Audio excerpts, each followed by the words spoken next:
الحمد لله رب العالمين والعاقبة للمتقين والصلاة والسلام على سيد المرسلين وعلى آله وأصحابه ومن تبعهم بإحسان إلى يوم الدين.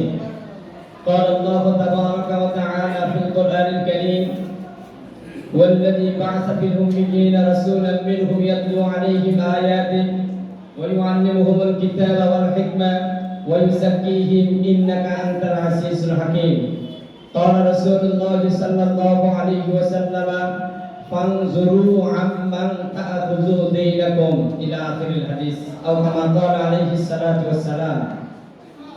ঐতিহ্যবাহী চন্দ্রগঞ্জ কারামতিয়া কামিল মাদ্রাসা কর্তৃক আয়োজিত আজকের এই ঐতিহাসিক কর্মশালা আলোচ্য বিষয় হলো আদর্শ শিক্ষকের বৈশিষ্ট্য গুণাবলী। এই বিষয়ে আমি কথা বলবো ইনশাআল্লাহ।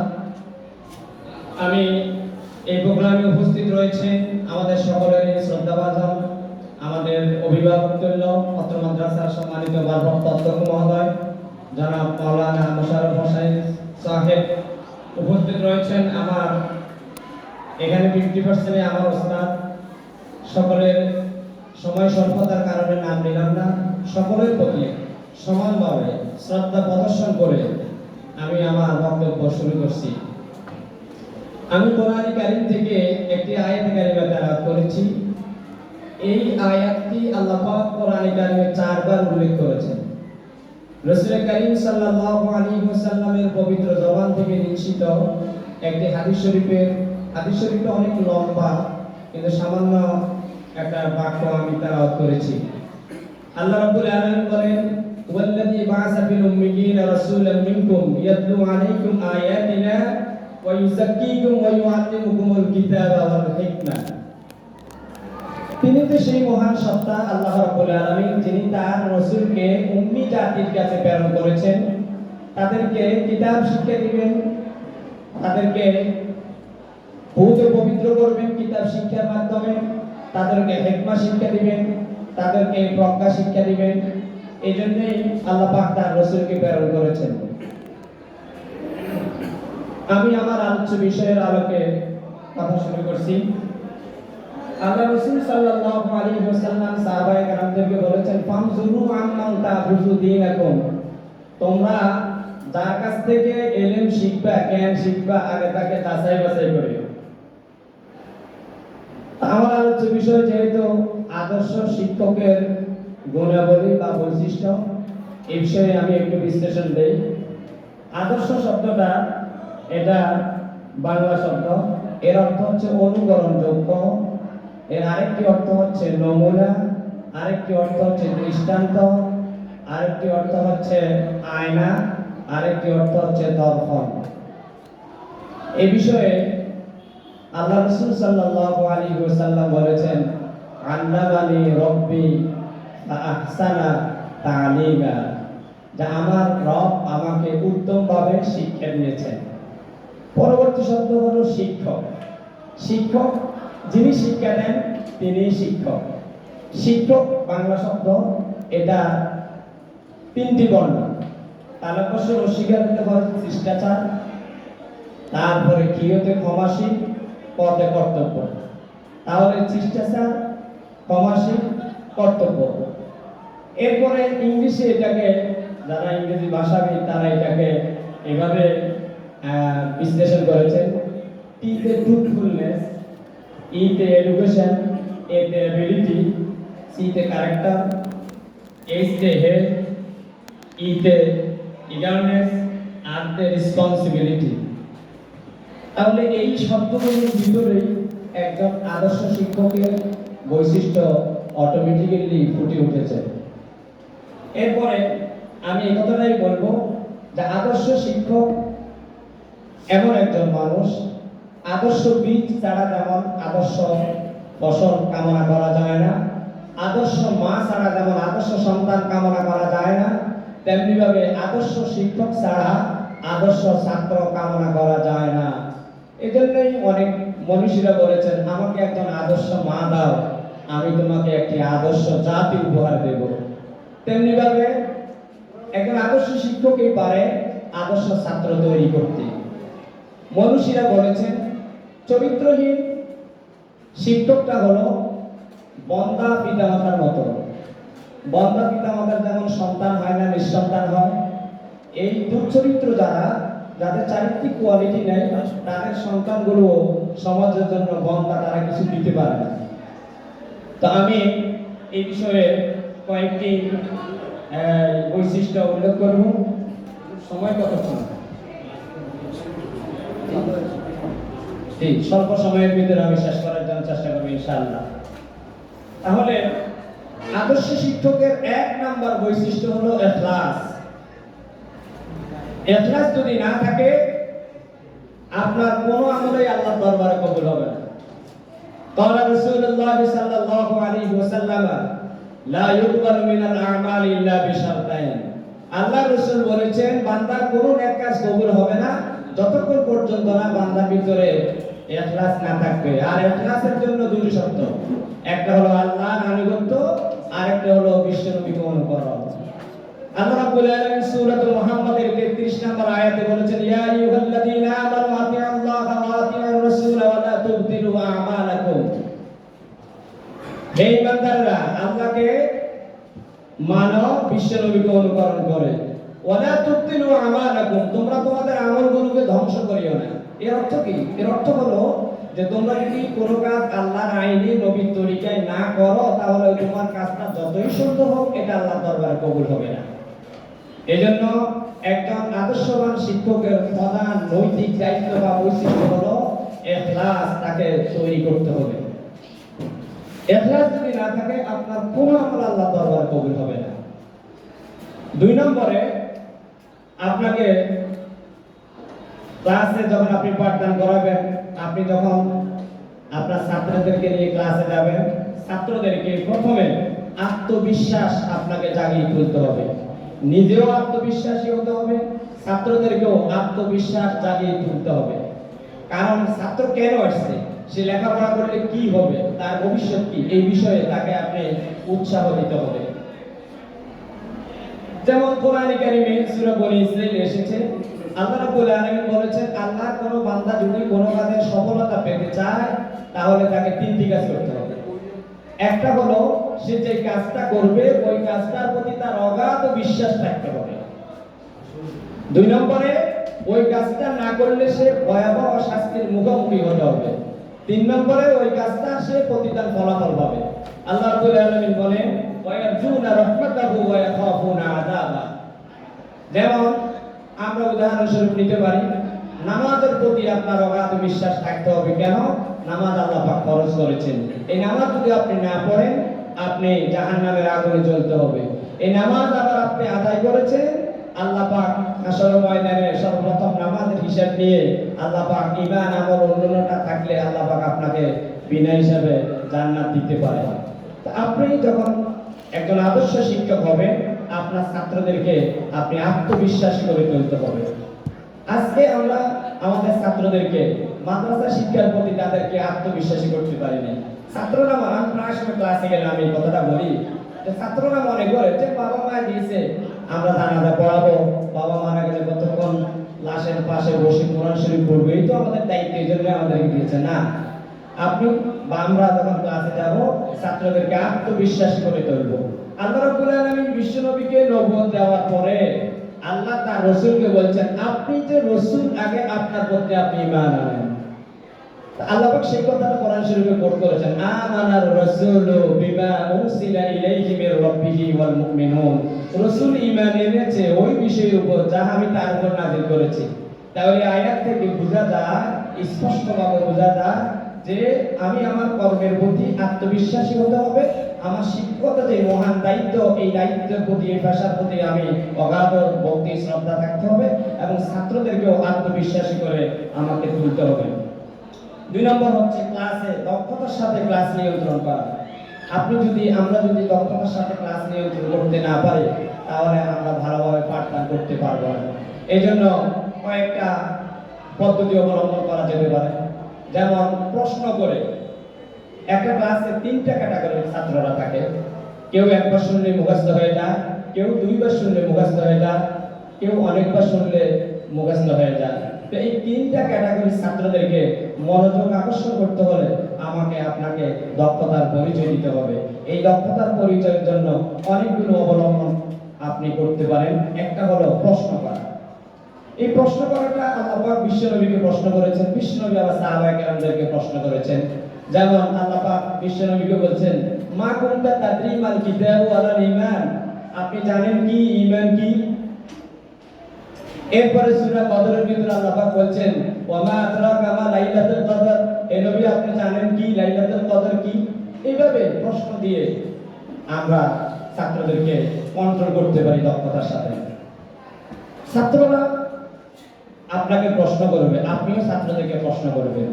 আল্লাহ রাব্বুল আলামিন বলেন যে যারা জ্ঞানী তাদেরকে তোমরা জিজ্ঞাসা করো। ইন্নামাস সুআলু নিসফুল ইলম, বিশ্বনবী বলেছেন জ্ঞানের অর্ধাংশটাই হলো প্রশ্ন করা।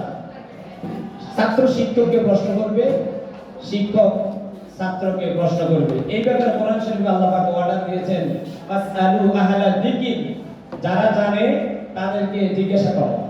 তো আপনি ছাত্রদের কাছ থেকে প্রশ্ন ছুড়ে দিয়ে বিভিন্ন উপায় অবলম্বন করে দক্ষতার সাথে ক্লাস নিয়ন্ত্রণ করা, এটা হচ্ছে আদর্শ শিক্ষকের অন্যতম একটা বৈশিষ্ট্য।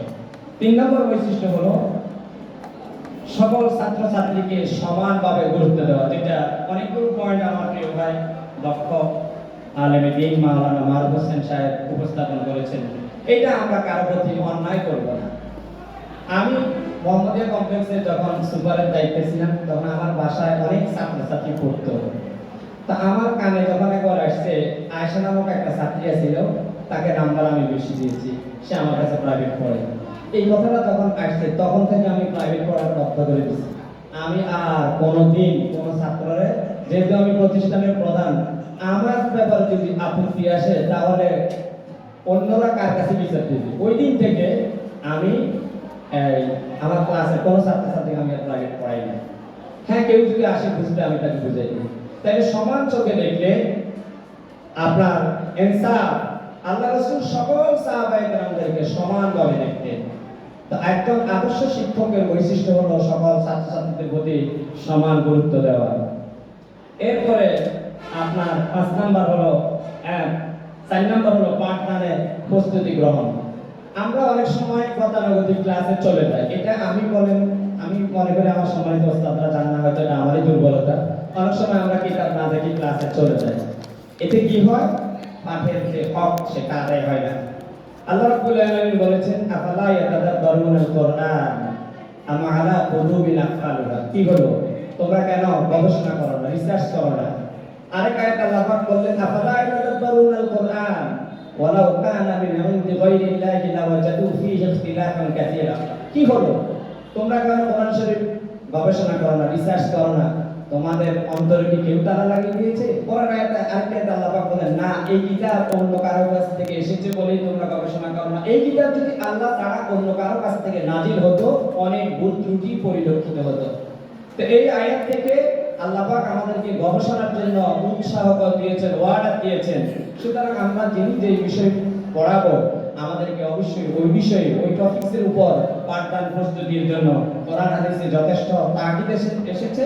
একজন আদর্শ শিক্ষকের বৈশিষ্ট্য হলো এগুলোকে অনুকরণ করে, অবলম্বন করে পাঠদানের প্রস্তুতি গ্রহণ করা। 5 নম্বর হলো শৃঙ্খলা শিক্ষাদান।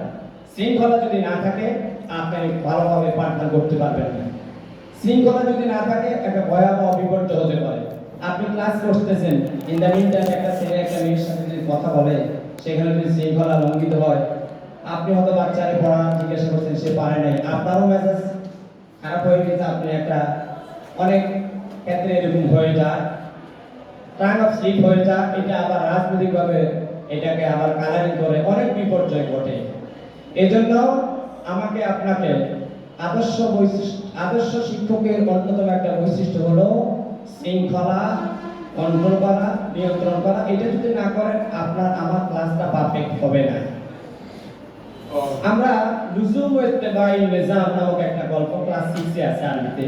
সেখানে উহুদ যুদ্ধে আল্লাহ রাসূল সাল্লাল্লাহু আলাইহি ওয়াসাল্লাম সাহাবায়ে কেরামদেরকে যাকে যে দায়িত্ব দিয়েছেন, সেই দায়িত্ব অবহেলা করার কারণে, শৃঙ্খলা লঙ্ঘন হওয়ার কারণে একটা মাত্র যুদ্ধেই মুসলমানরা পরাজয় বরণ করেছে। কেবলমাত্র শৃঙ্খলা লঙ্ঘন হওয়ার কারণে।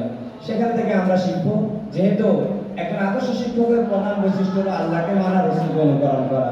তো শৃঙ্খলার জন্য উহুদ যুদ্ধের এই উদাহরণ আমরা ফলো করব।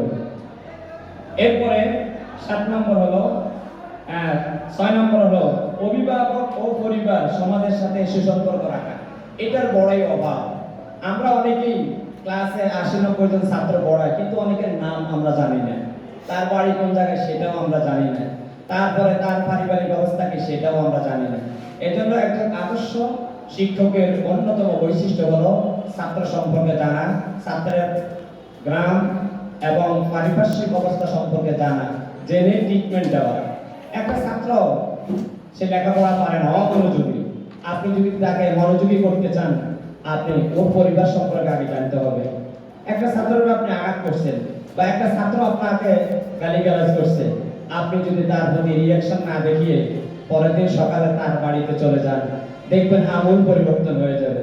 আমার ওস্তাদ একদিন এই কথাটা বলছিলেন যে আপনি যখন কোনো ছাত্রের প্রতি রাগ হবেন, তাকে কন্ট্রোল করার অন্যতম উপায় হলো এটা অবলম্বন করা ব্যক্তিগতভাবে। আমি আমার জীবনে যখন আওয়ামী লীগের ভরা যৌবন, তখন আওয়ামী লীগের এক নেতার ছেলেরা আমি আঘাত করছিলাম। তো আঘাত করার পরে তেমন একটা রিঅ্যাকশন হয় না, এই কারণে যেহেতু তার চাইতে বড় নেতা আমার মুসল্লি, এই কারণে ও যাই আমাকে আর কিছু বলে নাই, যাই ওই নেতার কাছে বিচার দিছে। তো নেতার কাছে বিচার দেওয়ার পরে নেতা আবার আমার একদিন বললো যে ভাই এমনি এমনি। আমি বললাম ভাই এই ছেলেটার কারণে পুরো মাদ্রাসায় আমার ডিস্টার্ব হচ্ছে। তো আমি আর তাকে কিছু বলিনি। আমি পরের দিন সকালবেলা আমি ওই বাড়িতে চলে গেছি। যাওয়ার পরে তার পড়ালেখার খোঁজ খবর নিলাম। নেওয়ার পরে আমাকে পরের 2 দিন পর আমাকে দাওয়াত দিল। দাওয়াত দিয়ে যা আইটেম আছে তা তো খাওয়াইলো, আসার টাইমে আমাকে 500 টাকা দিয়ে দিল। এখনো পর্যন্ত যত টাকা যায় তার সাথে দেখা হয়। তার ছেলে পরে মেট্রিকে দাখিল পাস করছে, ভালো নাম্বার পাইছে। তো এই যে পারিবারিক, আপনার ছেলের যদি পরিবারের সাথে তার গ্রামের খোঁজ খবর রাখেন, এই জন্য আমার কাছে এবার যে 8জন ছাত্রের তালিকা দিচ্ছে, আমি মোহাম্মদকে বলছি প্রত্যেকের বাড়ির নাম্বার দিবেন, বাড়ির ঠিকানা দিবেন, আমি বাড়িতে যাব। কালকে রাত্রে আমি 3 জনকে ফোন দিয়েছি, ফোন দিয়ে আমি খোঁজ খবর নিয়েছি। আসলে একজন আদর্শ শিক্ষকের অন্যতম বৈশিষ্ট্য হলো ছাত্রের পরিবার, ছাত্রের বাবা মা, ছাত্রের আত্মীয় স্বজনের সাথে সুসম্পর্ক রাখবে, ছাত্রের পড়ালেখার মান উন্নয়নের স্বার্থে, অন্য কোনো স্বার্থে নয়। এরপরে ছাত্রকে আপনার পরিশ্রমী হতে উৎসাহ দিতে হবে, অধ্যাবসায়ের প্রতি উৎসাহ দিতে হবে। একজন আদর্শ শিক্ষকের অন্যতম বৈশিষ্ট্য হলো ছাত্রকে পরিশ্রমী করে তোলা। কারণ পরিশ্রম হচ্ছে সৌভাগ্যের প্রসূতি। Industry is the mother of good luck, মান জাদ্দা ওয়াজাদা।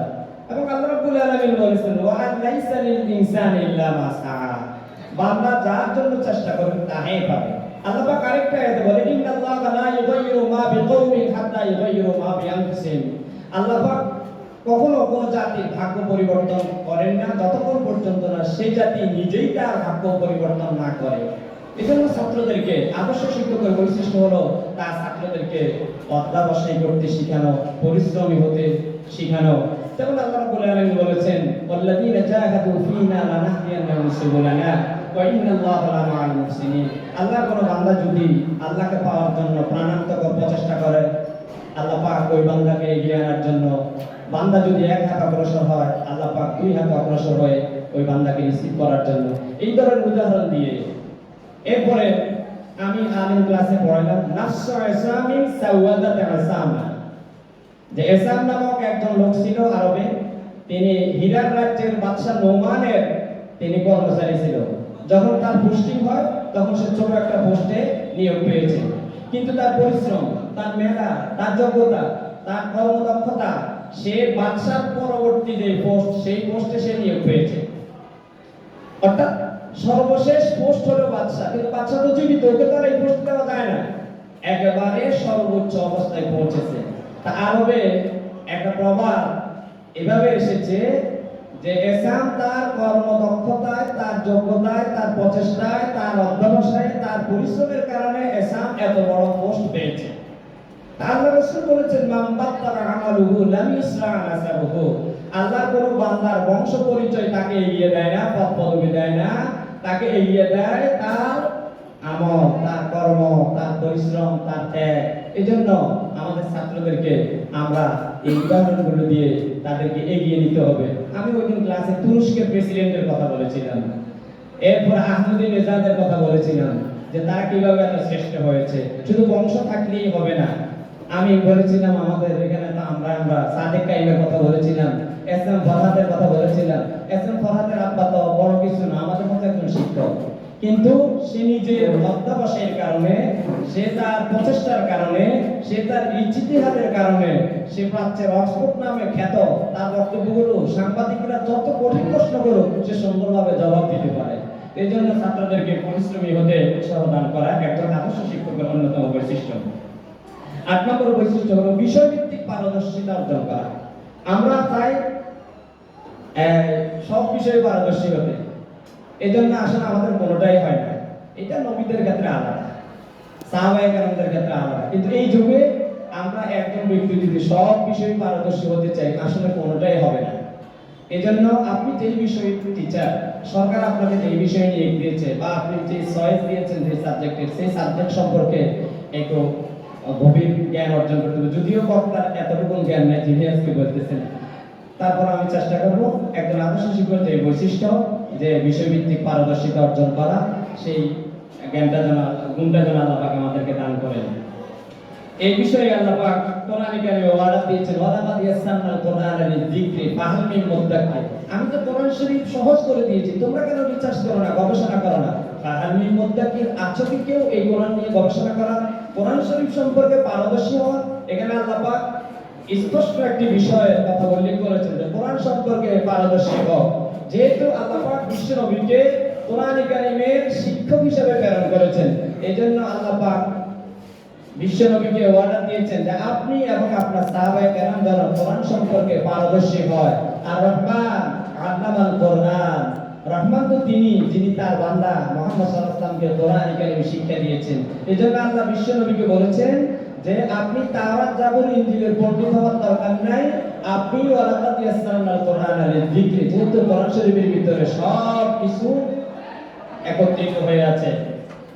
এরপরে একজন আদর্শ শিক্ষকের আরেকটি বৈশিষ্ট্য হলো ৯ নম্বর, চাহনি ও বাকশৈলী, মার্জিত ভাষায় কথা বলা। আমরা অনেক সময় ইচ্ছায় করেছেও আঞ্চলিক শব্দ ইউজ করি, আমরা যেন এটা পরিহার করি। আদর্শ শিক্ষকের বৈশিষ্ট্য হলো তার ভাষা যেন মার্জিত হওয়া, ছাত্রের মাকে ধরে গালিগালাজ করা, ছাত্রকে বিভিন্ন ধরনের কুরুচিপূর্ণ শব্দ দিয়ে ডাকা, এগুলা একজন আদর্শ শিক্ষকের বৈশিষ্ট্যের বিপরীতে।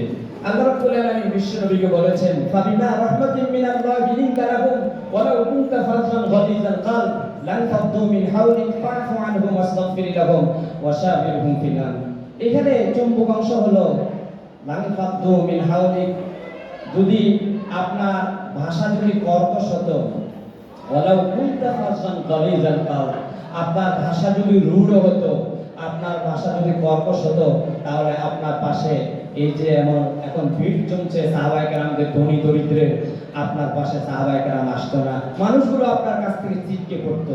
এজন্য ছাত্রদের সাথে, ছাত্রীদের সাথে অশালীন কথা না বলা, বাকশৈলী, চাহনি এবং সুন্দর সুন্দর কথা বলে। যেহেতু কোরআনে কারিমে এসেছে মা ইয়ালফিযু মিন কাওলিন ইল্লা লাদাইহি রাকিবুন আতীদ, যে আমার আপনার প্রত্যেকটি লফজ, প্রত্যেকটি শব্দ কোট করা হচ্ছে, এজন্য আমাদেরকে ওইদিকে খেয়াল করতে হবে। একজন আদর্শ শিক্ষকের অন্যতম বৈশিষ্ট্য হলো কোরআনের নির্দেশিত পন্থায় কথা বলা। যেহেতু আল্লাহ রাসূল বলেছেন মান ক্বালা বিহি সাদাকা ওয়া মান হাকামা বিহি আদালা ওয়া মান আমিলা বিহি উজিরা ওয়া মান দাআ ইলাইহি হুদিয়া ইলা সিরাতিন মুস্তাকিম। যারা কোরআন শরীফ দিয়ে কথা বলবে তারা ভালো কথা বলবে, সত্য কথা বলবে। ওয়া মান হাকামা বিহি আদালা, যারা কোরআন শরীফ দিয়ে বিচার ফয়সালা করবে তারা ন্যায় বিচার করতে পারে। ওয়া মান আমিলা বিহি উজিরা, যারা কোরআন শরীফ দিয়ে আমল করে আল্লাহ পাক তাদেরকে প্রতিদান দেয়। ওয়া মান দাআ ইলাইহি হুদিয়া ইলা সিরাতিন মুস্তাকিম, যারা কোরআন শরীফ দিয়ে মানুষদেরকে ডাকে আল্লাহ পাক তাদেরকে হেদায়েত দেন। তাহলে কোরআন শরীফের নিরিখে আমরা আদর্শ শিক্ষক হব, আল্লাহর আইনে নবীর তরিকায় আমরা একজন আদর্শ শিক্ষক হব। এরপরে 10 নম্বর হলো পাঠের সারাংশ বলে দাও। আপনি ক্লাসে যাবেন, আজকে কি পড়াবেন হয় আগে বলবেন, না হলে শেষে বলবেন। যেমন আল্লাহ পাক বিশ্ব নবীর কাছে কোরআন শরীফ নাযিল করবেন, আগে পুরো কোরআন শরীফ নাযিল করেন নাই, আগে সূরা ফাতিহা নাযিল করছেন। সূরা ফাতিহা হলো সকল কিতাবের মূল। ওয়ালাকাদ আতাইনাকা সাবআম মিনাল মাতানি ওয়াল কোরআনাল আযীম। আল্লাহ পাক বিশ্বনবীর কাছে কোরআন শরীফ নাযিল করার আগেই, পুরা নাযিল করার আগেই সূরা ফাতিহা দিয়ে বুঝিয়ে দিলেন যে আপনার কোরআন শরীফের সারমর্ম, সারাংশ হলো এটা, আলোচ্য বিষয় হলো এটা। আমাদেরকেও আমরা যখন ক্লাসে পাঠদান করাবো, যে টপিকের উপর আলোচনা করবো সেটা আমরা পোলাপানদের, বাচ্চাদেরকে সারাংশটা বলে দেওয়ার জন্য প্রাণান্তক প্রচেষ্টা করবো ইনশাআল্লাহ। 11 নম্বর হলো আমার জানা নাই এই শব্দটা বলবো। আমি পাঠদানের প্রস্তুতি পূর্ণাঙ্গ নিতে পারি না, কিন্তু আমাকে এমন একটা প্রশ্ন করলো, কিন্তু আমি যদি ভুল উত্তর দেই তাহলে ছাত্রবৃন্দ অনেক ক্ষতির মুখোমুখি হবে। এই জন্য আমরা ইমাম মালিককে ফলো করতে পারি। ইমাম মালিক রাহিমাহুল্লাহকে একবার 40টা প্রশ্ন করেছেন, তিনি 36টার উত্তরেই বলেছেন লা আদরি, আমি জানি না। ইমাম মালিক কি ছোট হয়েছেন? হন নাই তো, তিনি তো 4 মাযহাবের অন্যতম একজন প্রতিষ্ঠাতা, তিনি একজন ইমাম। আমরাও নিজের বড়ত্ব, নিজের জ্ঞানের গভীরতা প্রকাশ করার জন্য আমরা বলি ভুল উত্তর যেন না দেই। আমরা বলবো আগামীকালকে বলবো, অথবা পরের ক্লাসে আমি বলে দেব। এরপরে 12 নম্বর হলো যা বলবো তা নিজে আমল করার জন্য চেষ্টা করব। আমি দেখছি এক স্কুলের প্রধান শিক্ষক আমার বিচরণ তো দাখিল মাদ্রাসা, হাই স্কুল এবং চন্দ্রগঞ্জ কারামতি আলিয়া মাদ্রাসা, আলহামদুলিল্লাহ এই অল্প জীবনে স্কুল জগতে অনেক টিচারদের সাথে চলাফেরা করেছি।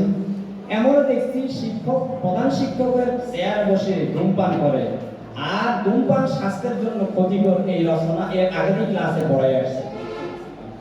ধূমপান স্বাস্থ্যের জন্য ক্ষতিকর এই রচনা সে ক্লাসে কিছুক্ষণ আগে পড়াই আসছে, কিন্তু এর পরেক্ষণে দেখা গেল তিনি সিগারেট টানতেছে। আমি নাম বলবো না, তো পরে আমি ব্যক্তিগতভাবে আমাকে খুব বিয়ে করতো, আমার দেখলে উনি এই ধূমপানটা সরাইতে খুব অনার করতে, ইজ্জত করতো। তো আমি বলছি যে স্যার, আদর্শ শিক্ষকের বৈশিষ্ট্য হলো লিমা তাকুলুনা মা লা তাফআলুন, তুমি যে কাজটা করো না সেটা অন্যকে বলিও না, কাবুরা মাকতান ইনদাল্লাহ, এটা আল্লাহর কাছে বড় ধরনের কবিরা গুনাহ। তো বলে যে আসলে হুজুর ক্লাস করাইতে একটু টেনশন যখন এসে যায় তখন এটা, আমি বললাম টেনশন আসলে ওযু করে সূরা ফাতিহাটা পড়বেন, আল্লাহ পাক আপনার টেনশন দূর করে দিবেন। আলহামদুলিল্লাহ উনি এক প্রতিষ্ঠানের হেড টিচার, আমাকে যথেষ্ট রেসপেক্ট করে এবং ওনার বাড়িতে উনি আমাকে কয়েকবার দাওয়াত দিয়ে খুব আপ্যায়ন করেছে, আলহামদুলিল্লাহ। তো আমরা এমন আচরণ করব না, আমরা ছাত্রকে নামাজের কথা বলবো কিন্তু আমরা নিজেরাই নামাজ পড়বো না, এটা যেন না হয়। আল্লাহ পাক বলেছেন এটা জঘন্য অপরাধ।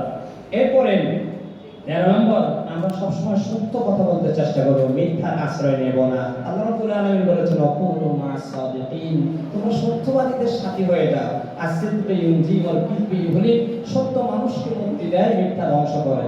আমরা সন্তানদেরকে, ছাত্রছাত্রীদেরকে আমরা সবসময় সর্বদা সত্য কথা বলার জন্য আমরা চেষ্টা করব। একজন আদর্শ শিক্ষকের অন্যতম বৈশিষ্ট্য হলো সবসময় সত্য কথা বলা। এরপরে 14 নম্বরে আরেকটি পয়েন্ট হলো যথাযথভাবে কর্তৃপক্ষের আদেশ নিষেধ অনুসরণ করা। এখানে সবচেয়ে বড় কর্তৃপক্ষ হলো একজন টিচারের জন্য আল্লাহ। আমার আপনার সবচেয়ে বড় কর্তৃপক্ষকে, তারপরে বিশ্বনবীর আদর্শ, তারপরে হলো উলুল আমর। এই ব্যাপারে আল্লাহ পাক বলেছেন ইয়া আইয়ুহাল্লাযীনা আমানু আতিউল্লাহ ওয়া আতিউর রাসূল ওয়া উলিল আমরি মিনকুম, এই ইমানদাররা তোমরা আল্লাহর আইন মানো, নবীকে অনুকরণ করো। ওয়া উলিল আমর, তারপরে তোমাদের উলুল আমর যারা তাদেরকে অনুকরণ করো। মরহুম মকবুল আল্লামা লুৎফুর রহমান রাহিমাহুল্লাহ আমার ফেভারিট কিছু মুফাসসির আছেন, তার ভিতরে উনি অন্যতম। চরসামিদা ওজিফা উচ্চ বিদ্যালয় মাঠে একবার তার আলোচনা শুনতে গেছিলেন, এই আয়াতের তিনি তাফসীর করেছেন। তো সেখানে তিনি বলেছেন যে আল্লাহ পাক তাকে মানার ক্ষেত্রে আতিম শব্দ ব্যবহার করেছেন, তার রাসূলকে মানার ক্ষেত্রে আতিম শব্দ ব্যবহার করেছেন, কিন্তু উলুল আমরের ক্ষেত্রে আতি শব্দ ব্যবহার করেন নাই। তার মানে আল্লাহ পাক এটাই বুঝাইছে আমি আল্লাহর কোনো ভুল নাই, আমার রাসূলেরও কোনো ভুল নাই, কারণ ওয়াসাদাতাল মুরসালুন ইন্না কালামিনাল মুরসালিন। আমি আল্লাহ যা বলি তা সত্য, আমার রাসূলরা আমার কথাই বলে, মা ইয়ানতিকু আনিল হাওয়া ইন হুয়া ইল্লা ওয়াহয়ু ইউহা, বাকি সবাই বলেছে। এজন্য সেখানে আল্লাহ আতি শব্দ ব্যবহার করেন নাই। সেখানে অর্থ হলো হযরত ওমর ফারুক রাদিয়াল্লাহু তাআলা আনহু যখন বললেন যে আমি তো তোমাদের খলিফা, তোমরা আমার সাথে কেমন আচরণ করবে? বলছে যতক্ষণ পর্যন্ত আতি আল্লাহ ওয়া আতি রাসূল এর আওতাভুক্ত থাকবেন তখন আপনাকে উলুল আমরের পদমর্যাদা দেব, আপনাকে সম্মান করব। আর যখন কোরআন এবং হাদিসের বাইরে কার্যক্রম পরিচালনা করবেন তখন আপনাকে তরবারি দিয়ে ফায়সালা করা হবে। একজন আদর্শ শিক্ষকের ঊর্ধ্বতন কর্তৃপক্ষ হলো প্রথমে আল্লাহ, তারপর বিশ্বনবী, তারপরে সরকার, তারপরে প্রতিষ্ঠান প্রধান। তিনি যদি দেশের স্বার্থে, ছাত্রদের স্বার্থে, ইসলামের স্বার্থে, আল্লাহ এবং আল্লাহর নবীর আইনে কোনো অর্ডার দেয়, যথাযথ কর্তৃপক্ষকে অনুকরণ করে ফলো করে ছাত্রের সাথে এবং প্রতিষ্ঠানের অন্যান্য বিষয়ে একজন আদর্শ শিক্ষক যথাযথ কর্তৃপক্ষের অর্ডার ফলো করে কাজ করবে, এটা একজন আদর্শ শিক্ষকের অন্যতম বৈশিষ্ট্য। সময় আর না থাকার কারণে আমি যে পয়েন্টগুলো বলেছি, আমি তো প্রথমেই বলেছি আজকে আমার জন্য এমন একটা দিন, আমি ওস্তাদের কাছে পড়ছি, আজকে ওস্তাদের সামনে দাঁড়াইছি। আবার ওস্তাদের পড়া নিয়ে কর্মজগতে আমার ছাত্র আনিসুর রহমান সৈকত, সেও আমার একেবারে, আমি তাকে প্রাইভেটে পড়াইছি এবং ক্লাস 4 থেকে দাখিল পর্যন্ত আমি ক্লাস টিচার ছিলাম। তো আজকে আমার জন্য বিরাট একটা পরীক্ষা, একদিকে ওস্তাদ আর একদিকে ছাত্র। তো যে কথাটুকু বলেছি আল্লাহ পাক যেন কবুল করে। هذا ما عندي والعلم عند الله عليه توكلت وإليه منيب. السلام عليكم ورحمة الله.